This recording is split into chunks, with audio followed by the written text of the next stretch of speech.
Good afternoon, everyone. My name is Dr. Miller, and the SCP we're going to be looking at today is SCP-2742. Containment Class Euclid, Disruption Class Kenic, and Risk Class Critical. Special Containment Procedures. SCP-2742 instances should be contained in an aquatic containment chamber outfitted with a Kant Counter to monitor Hume levels. One long-ranged reality adjuster should be kept focused on the chamber at all times, increasing the Hume level of the chamber to keep the SCP-2742 instances fed. Hume levels should be around the area average as the result of the changes from feeding. The LRRA should be checked for maintenance on a weekly basis to ensure optimal Hume levels are kept. If any changes in Hume levels are detected, Level 4 2742 personnel should be notified immediately. Any new SCP-2742 instances should either be transferred to containment sites or used in experiments at secure testing facilities. In the event of a containment breach or discovery of instances, an LRRA should be focused on any aquatic location away from civilians and increase the location's Hume level. Once the instances arrive at the location, a task force will be deployed for containment. If a 2742 Vardah event occurs, the area of the event should be quarantined for as long as necessary. Following the end of the event, the area should be assessed for any remaining anomalies and personnel should be interviewed. Any remains of an SCP-2742-1 instance should be collected and studied. Description: SCP-2742 is a species of anomalous aquatic animals resembling anguilliformes in body shape. SCP-2742 instances have 1.5 meter long trilaterally symmetric bodies with slight edges separating each side. The instances are dark purple in coloration with lighter patches on certain parts. The head is a tetrahedron composed of a gray rocky material. Extending from each edge on the base are frills resembling the gills of Ambystoma mexicanum, likely used in feeding or as a sensory organ. Each side of the body has a row of 3 bioluminescent sacs, which rapidly flash random colors. SCP-2742 instances do not have blood or any similar substance.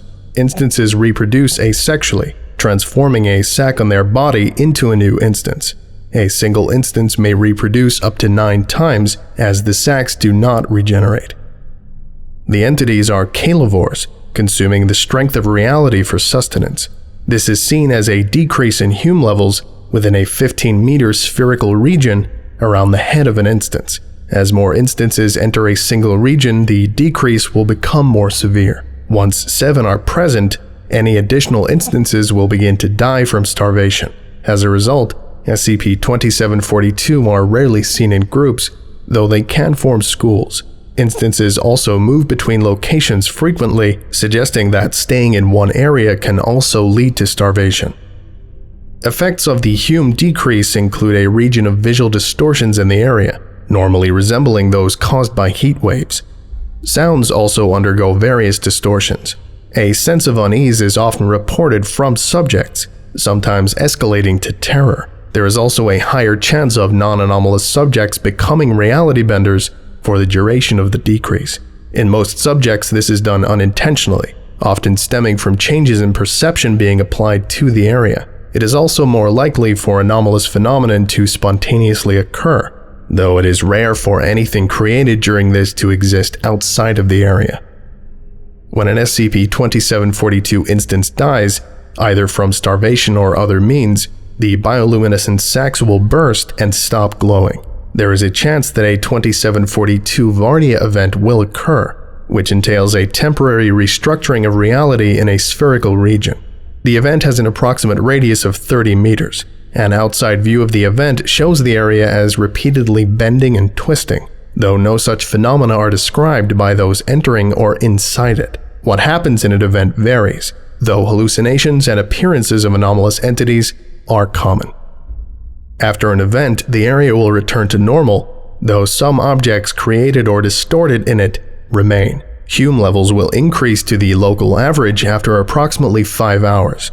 No casualties have occurred from these events. The remains of the SCP-2742 instance are typically heavily damaged on recovery. The remains do not appear to decay. Not all entity deaths result in a 2742 Vardah event, with 4 out of 9 recorded deaths not causing one. Whether the probability of an event occurring is determined by outside factors or by chance is unknown. Discovery Log. SCP-2742-1 was detected in Lake Ontario after a trail of lower than usual Hume levels were detected by Kant ranged monitors on Foundation patrol boats. Mobile Task Force NU-3, Limnophobia, were dispatched to track and contain the cause of this decrease on the 15th of October 2016. SCP-2742-1 was discovered on a yacht, stored in an aquarium at the back of the ship.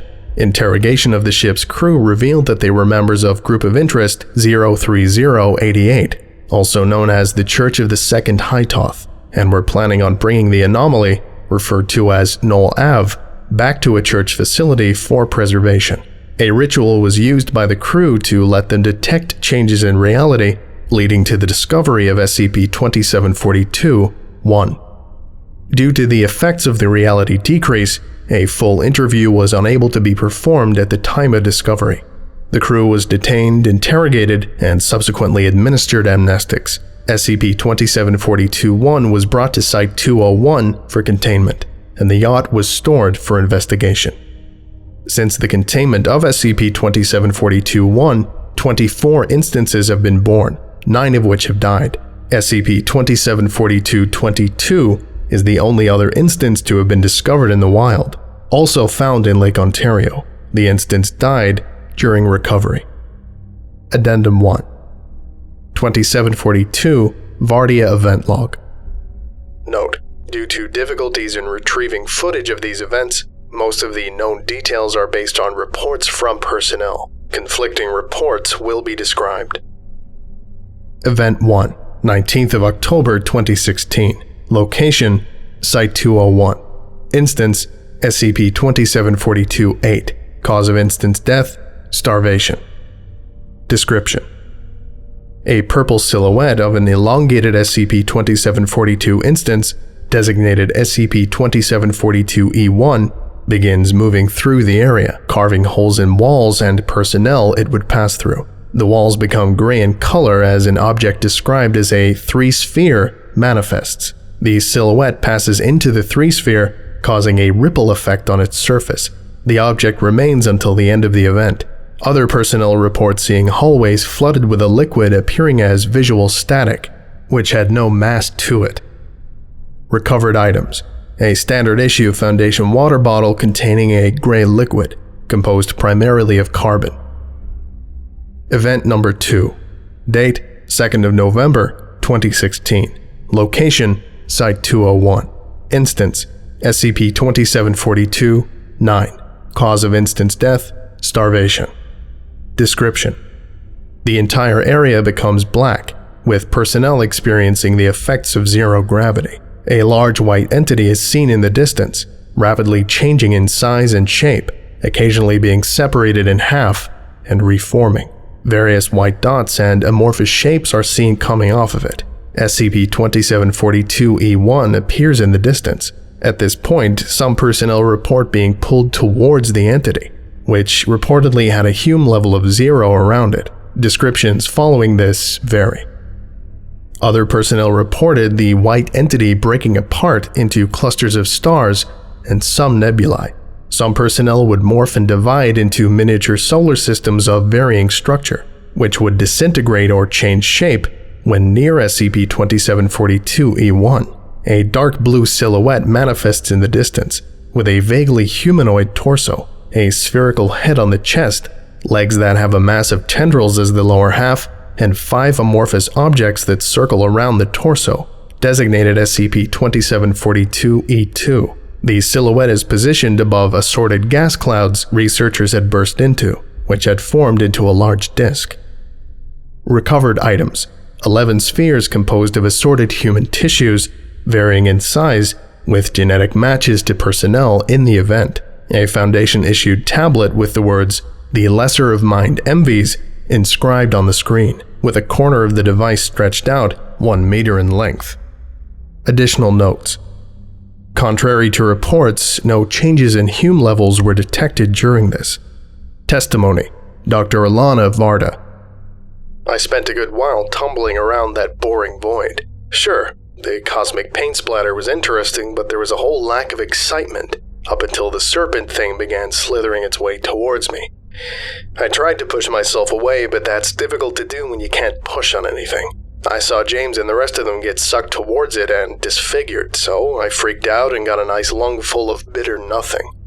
Next thing I knew, I was joining them. I got stretched and split and reformed repeatedly, while the colors engulfing me beat disharmonious drums. My eyes turned into fractals, and my spine elongated to somewhere, while that thing, Nolos, its 9 eyes, just stared. Thank whatever god exists that I'm not in its vision now. Event number 3. Date: 10th of November, 2016. Location: Testing Facility 31. Instance: 2742-13. Cause of instance death: starvation. Description: the area's floor bends into an orange platform with a large metal statue in the center of it. The platform is constructed from bones of unknown entities, some of which protrude from its surface. The statue depicts a tripedal entity with tendrils wrapping around its torso, a crescent-shaped head, and 2 femur-shaped protrusions extending from its back. The walls expand until the platform appears to be in space, surrounded by yellow nebulae and dark planets. A bright pink sphere with circular patterns moving across it illuminates the area. Various silhouettes of different entities appear on the platform and begin to worship the statue. Personnel either turned into the silhouettes or joined in the worshipping. Common noises in the area included chirping, gargling, and chanting. On occasion, the entities were accidentally forced off of the platform and dissolved into clouds of particles. One researcher stated that they saw the entity SCP-2742 floating overhead. Recovered items. The statue, which bears an inscription in Orthothan that says, "All praise your Lord of all mind," a liquid composed of water, carbon, and sulfur. Testimony: Dr. Selman, Haluk. It was beautiful. What? You want me to say more? Did the others sound too delusional with their descriptions? It would be impressive if they didn't. Being there, bowing and shouting, and we had no privacy there, but nothing cared. We could melt into each other and dance through mental rivers as wafts of the burning skeptical thoughts filled the glory of the whole. It wasn't a big deal that nobody could dissent, since we had no reason to. Event number 4. Date: 24th of November, 2016. Location: Testing Facility 31. Instance: SCP-2742-17. Cause of instance death: physical trauma. Description: the event began in a similar manner to Event 3, though one researcher transformed into the shape of the statue at the start. Eventually, personnel reported SCP-2742-E2 appearing in front of them. The crowd around the statue starts to panic, and the entity reportedly vanished. At this point, personnel report losing all control over their bodies, stating that SCP-2742-E2 had forced them out of their minds. The researcher who became the statue transforms into a white silhouette of the entity it depicts, designated as SCP-2742-E3.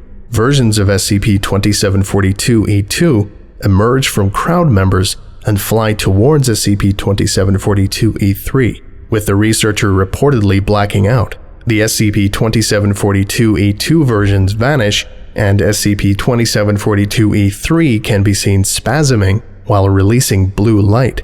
The platform breaks apart as the pink sphere contorts. Recovered items: none. Note: this event was experienced by a crew of 3 agents from Mobile Task Force NU-3, who were on a Foundation containment submersible during this. The names of the agents are used in this due to there being few personnel involved. Event number 5. Date: 1st of December, 2016. Location: underwater, Lake Ontario. Instance: SCP-2742-22. Cause of instance death: prior injuries. Description: the area turns black, with a cluster of light specks in the distance. The corpse of SCP-2742-22 transforms into SCP-2742-E1 and begins to swim around. The submersible transforms into SCP-2742-E3, and Agent Garvon Neal becomes SCP-2742-E2. The interior of the vehicle turns to resemble white metallic versions of body tissues and organs. Agents Alan Bridger and Canna Rodina begin yelling various words of an unidentified language repeatedly as Agent Neal phases out of SCP-2742-E3, moving towards SCP-2742-E1. He enters the head of the silhouette, and after several minutes, SCP-2742-E1 transforms into a large four-dimensional maze, which Agent Neal is inside of. Neal attempts to attack the maze with the objects circling him, which have transformed into long triangles. Parts of the maze break and it begins to rapidly spin around, causing Neal to be thrown around inside of it. At this point, Agents Bridger and Rodina pass out from exhaustion. Based on damaged footage from a camera on the submersible, Agent Neal continues to be thrown around until the maze breaks apart. SCP-2742-E1 reforms and splits apart into various smaller versions of itself. Recovered items: 11 slivers of tissues suspected to be from SCP-2742-22, found in the submersible's ballast. A red spike with various unidentified thaumaturgical symbols carved on it. Additional notes: all agents were recovered when the submersible resurfaced an hour after the supposed end of the event. Agent Neal is currently undergoing medical and psychological treatment after being found unresponsive and unaware of recovery agents while repeatedly tapping his fingers. The corpse of SCP-2742 is presumed to have been eviscerated during the event. As psychological issues are now known to result from 2742 Vardah events, all upcoming experiments involving SCP-2742 at Testing Facility 31 have been cancelled. Instances stored at the facility are being transported to nearby sites. Testimony: Agent Alan Bridger.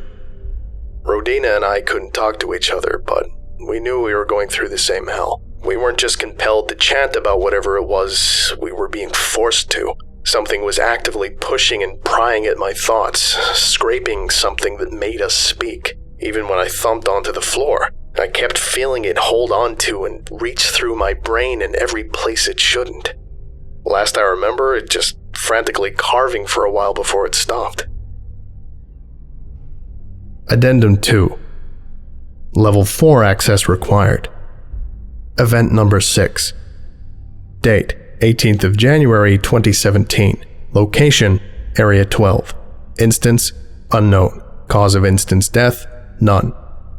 Description: the area becomes black and all walls melt into the floor, with a white three-sphere manifesting after. Various red cracks appear along this three-sphere, and it bursts after a minute, ejecting a gray silhouette of an SCP-2742 instance out of it. The silhouette floats through the area until a second three-sphere forms, which it enters. After entrance, the three-sphere vanishes, and the event ends. Recovered items: a 4-meter-tall mask composed of skin tissues from SCP-2742 instances, resembling SCP-2742-E1 in shape, with tendrils anchoring to the ground. 1 liter of SCP-874 in the instance containment chamber. Additional notes: during this event, all Scranton reality anchors at Area 12 shut off, accompanied by a large increase in Humes. Multiple hallways leading to the SCP-2742 containment chamber had also collapsed, injuring 5 researchers. Security footage of the containment chamber immediately prior to the event show no signs of any instance deaths, suggesting that a 2742 Vardah event can occur at any time. Containment procedures are being reassessed by the Secure Containment Board to ensure proper containment of SCP-2742 instances. Information regarding this event has been restricted to prevent fears of major reality shifts from low-level personnel. Whether the shutdown of SRAs was caused by the anomaly or an outside force is under investigation. Group of Interest number 03088, Document 37. The following is a document recovered by Agent Marth Corinne from an Artothan church in Jena, Germany. Due to similarities between the narrative of this story and certain 2742 Vardah events, it has been included in this document. All text has been translated from Artothan to English. Notice to readers. This story involves events that occurred during the first High Toth. It is likely that certain details in the story have been modified since it was first told due to the age of the story and the events it concerns.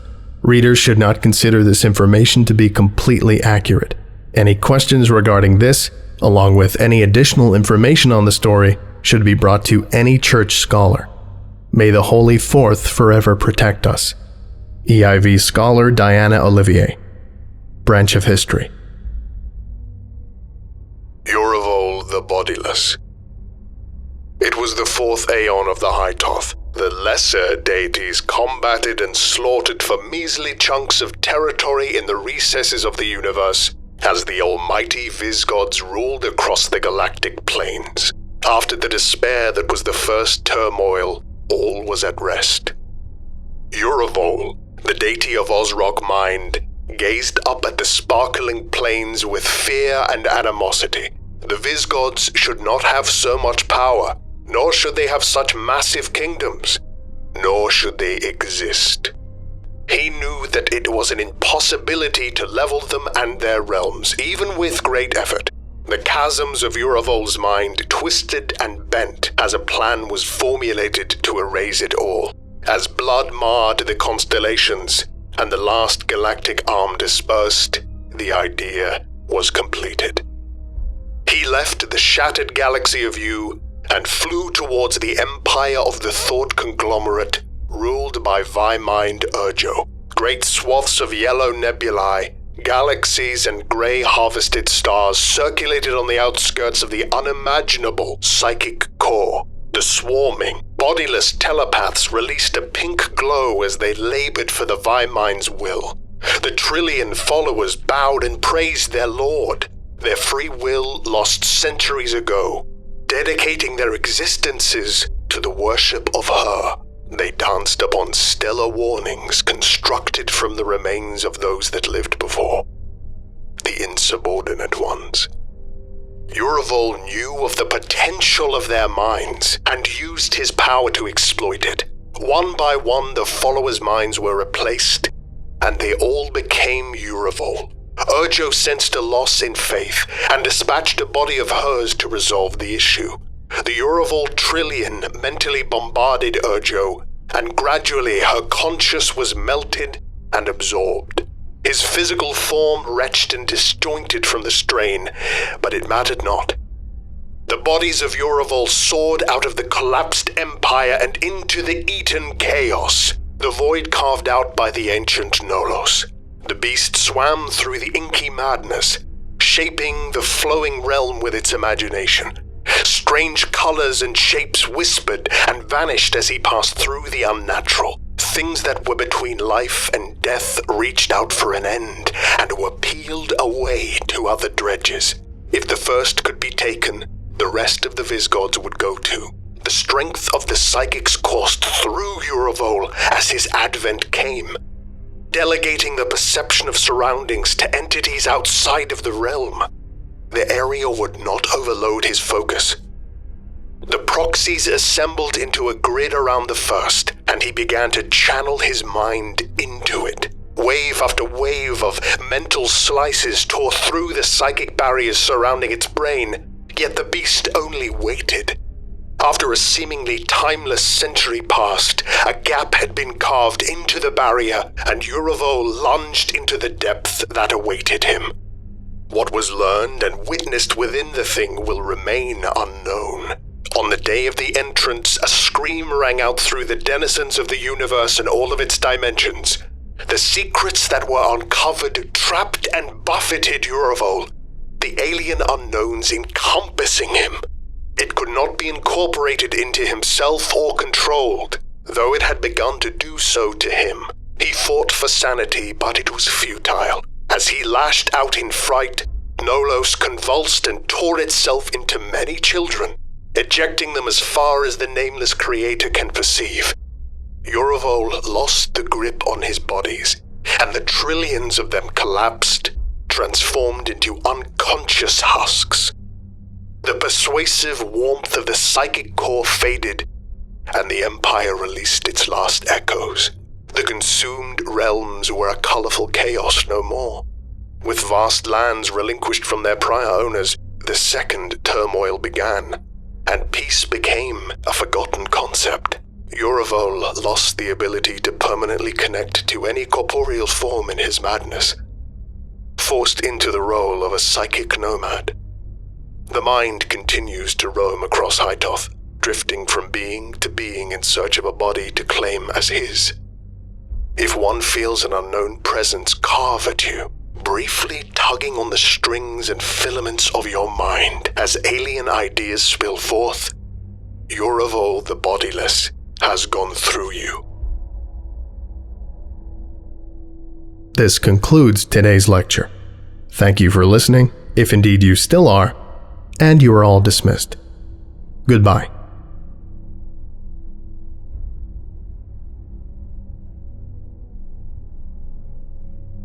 I would like to give a special thank you to Zargaran, Professor Puffer, The Morrigan, Ritalius, Karim El Ashmoui, Jebby, Pure Osmium, Sio Diodemnatus, Revenant, Brian Sanchez, Matthew Gilmore, Eric Corbidge, Kawaii Firekeeper, Longinus, Carcass Aqua, King Madding, James Saba, and NJ Vojak.